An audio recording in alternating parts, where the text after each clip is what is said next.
The first thing that you do is press the side button here and make sure that your phone is not in silent mode. After that, open the control center, and if focus mode is enabled like this one, then tap on it and disable the focus mode. Go to settings and then go to the option notifications.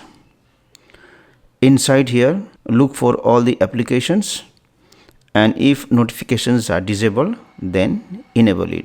So you have to check one by one. Also, some of the applications has built-in notification settings, for example WhatsApp.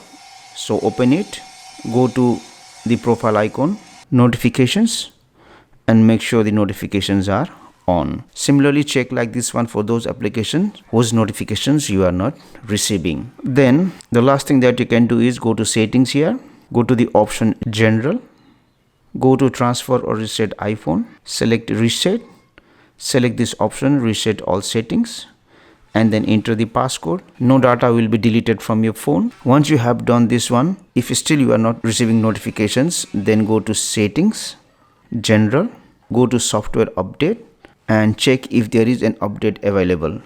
Like for me, there is update available. So if I want, I can select this option update now and then update my phone, and hopefully the issue will be resolved.